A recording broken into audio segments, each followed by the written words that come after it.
My name is Thomas. I am 34 years old, though some say I look older. The sun has not yet risen, but I am already awake. It is early spring, and the cold of night still clings to the air like a wet cloth. My bones feel it most in the mornings, a stiffness earned from years of labor in the fields. My wife, Margaret, lies beside me under the woolen blanket we stitched ourselves, still breathing slow and warm. I don't wake her yet. Our cottage is simple, wattle and daub walls, a thatched roof that leaks during heavy rains, and a single room where we cook, sleep, eat, and live. The children sleep on straw-stuffed sacks in the corner. John, Agnes, and little Will. They do not stir as I rise. My boots are cold and stiff, and I grimace as I pull them on. I grab a crust of yesterday's bread and chew slowly while staring at the wooden door. The rooster hasn't crowed yet. Outside, the sky is painted with deep blue and gray. A fog hangs low on the earth, curling around the corners of our small village like a living thing. I walk past other cottages, their windows dark, until I reach the barn to check on the animals. The oxen snort softly. The sow is restless again, close to birthing perhaps. I whisper a prayer. To Saint Isidore, the patron of farmers, I give thanks. For the animals, for the soil, for the strength in my arms, though it lessens each year. By the time I return to the house, Margaret is awake, stirring oats over the hearth. The children sit with her, rubbing sleep from their eyes. John, now 9, will help me in the field today. Agnes is 6, already learning to spin. Will is too small yet to work, though he insists he is strong enough. After breakfast, John and I gather tools, a wooden plow, a dull blade, and sacks of seed saved from last year's crop. We walk to the edge of the Lord's field, a strip of land we are allowed to farm in exchange for labor and taxes. The soil is damp, which is good. It turns under the plow more easily. We work in silence for hours, save for John's occasional questions. He is curious about everything: how wheat grows, why birds follow the oxen, whether knights really fight dragons. I answer him between breaths, sweat already soaking my tunic. At noon, Margaret brings bread and onion soup wrapped in cloth. We sit under the shade of a bent tree to eat. I see other villagers working in their own strips nearby, heads bowed to the earth. We nod in greeting, but no one speaks much. There is work to do. I notice something then.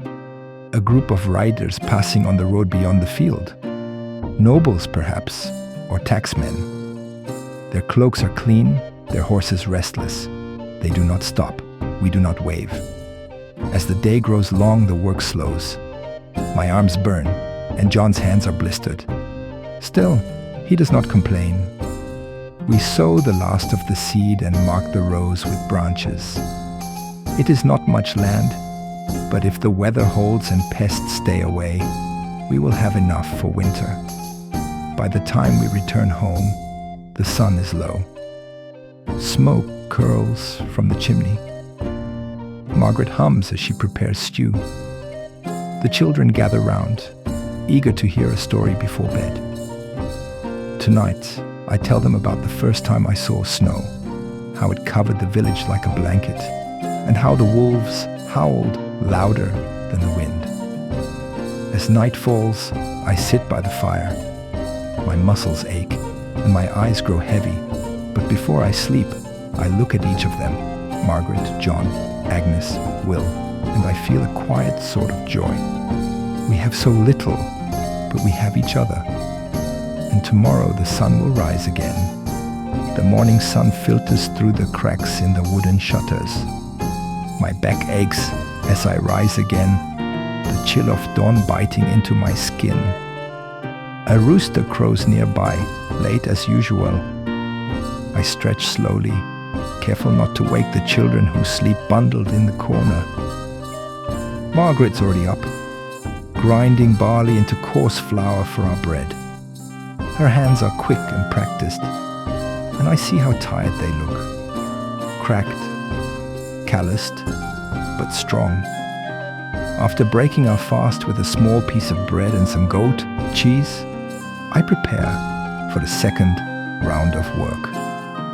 This time, it's not in the fields, it's the forest that calls. I take my axe, dulled from years of use, and head out toward the woods on the edge of the village. It's quiet there. Too quiet, sometimes. But we need firewood, and if I'm lucky, I'll find mushrooms or herbs to sell in the market. The Lord allows us to forage, so long as we take only fallen wood and don't poach His game. The path into the trees is soft and damp. Moss covers the rocks like velvet. Birds chirp overhead, but they scatter when I swing the axe. Chop, pull, stack, chop. My arms move in rhythm, and I fall into the old rhythm of labor. There's peace in it. I pause at a clearing where wild thyme grows. I kneel and collect a small bundle, careful not to rip the roots. Margaret will be pleased. It adds flavor to stew and sells well when dried. I also find 2 mushrooms, fat and white. I sniff them to be sure. Not poisonous. When I return home with the bundle of wood strapped to my back, the sun is already high. John and Agnes help me unload, giggling as they try to lift the heavier logs. Will runs in circles, pretending to be a knight, swinging a stick like a sword.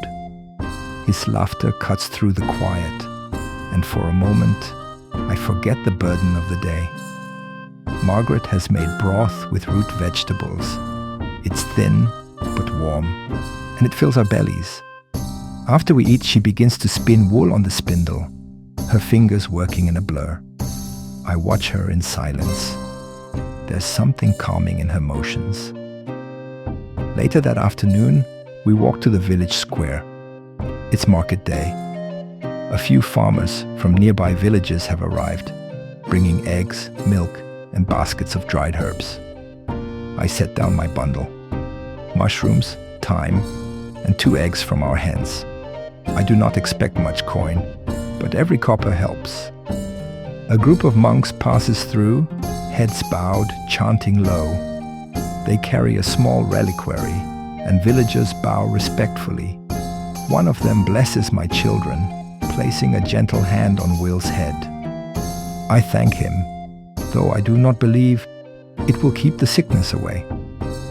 Still, it brings Margaret comfort, and that is enough. As the sun dips again, we return home. The village quiets, smoke rising from chimneys. I repair the fence behind the house, where the old wood has started to rot. John holds the board steady while I hammer them in with stones and nails I bartered last week. At night, after the meal, I sit by the fire again. Margaret hums softly, spinning. The children lie at our feet, their eyes heavy. I tell them another tale, this one about the fox that tricked the king and escaped with his gold. They laugh, and I laugh too, not because the story is so funny, but because the joy is medicine for the soul.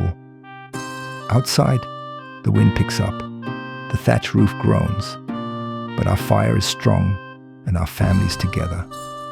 In this moment, in this small, forgotten corner of the world, we are safe.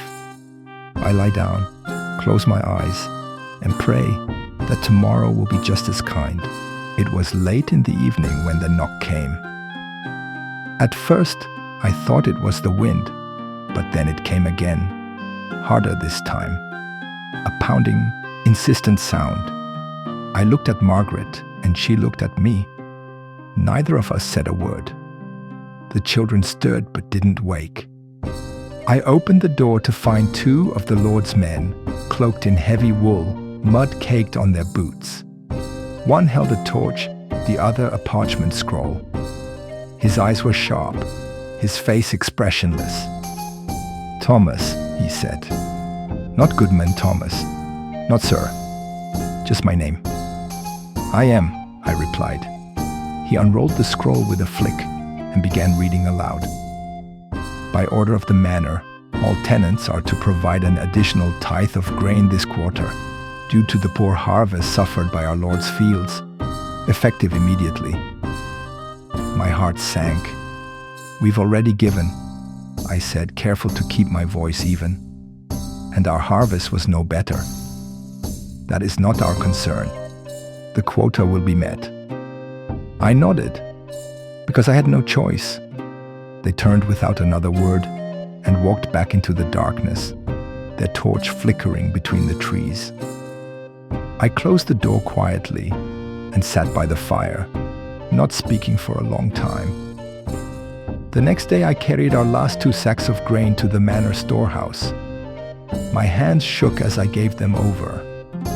That grain was meant to carry us through the end of winter. Without it, we would need to find another way. Winter arrived early that year.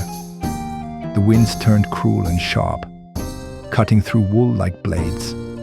The hens stopped laying. The goats grew thin.